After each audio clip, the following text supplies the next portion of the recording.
I am working on the Ageing Society case study and we have entitled it The Grand Cafe. Specifically looking at the aging society and the consequences and the barriers to be taken in the future.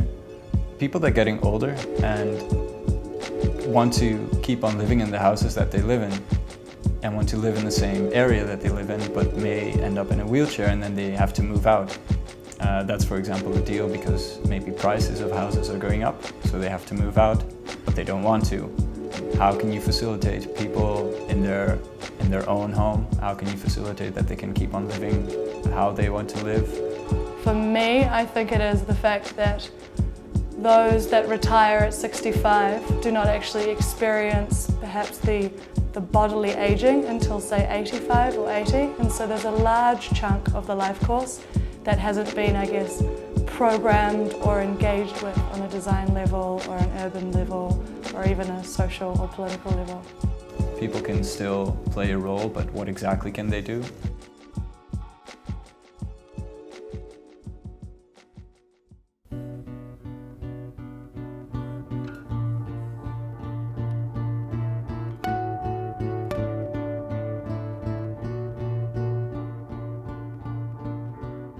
Our working method is mapping. That is both spatial but also data collection, and not data collection statistically, but by talking to people. So interviews, lectures, a lot of internet research, and a lot of actually being in the place and observing. The mapping is essentially a distilling of lots of different voices and a storytelling device to kind of get a visual representation of place and space and people. As part of the Aging Society case study, my group went on a disability tour. We were trying to see the city from the perspective of someone with a disability and how that affects how they navigate the streets, how they experience the city, and their difficulties and opportunities for moving around.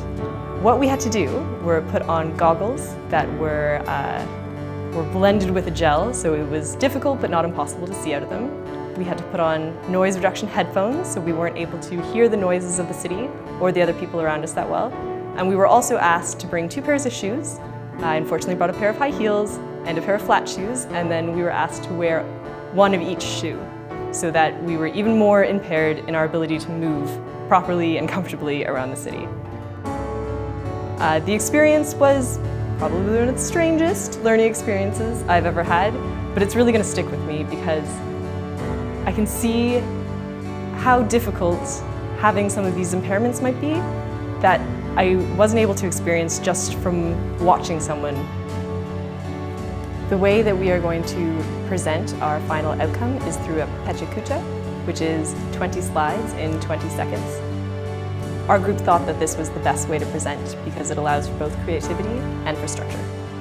And give examples of interventions that we might use in the city of Amsterdam that would help with more age-friendly cities, because the city of Amsterdam has said that they wish to be an age-friendly city, and we're looking at ways that this might be possible.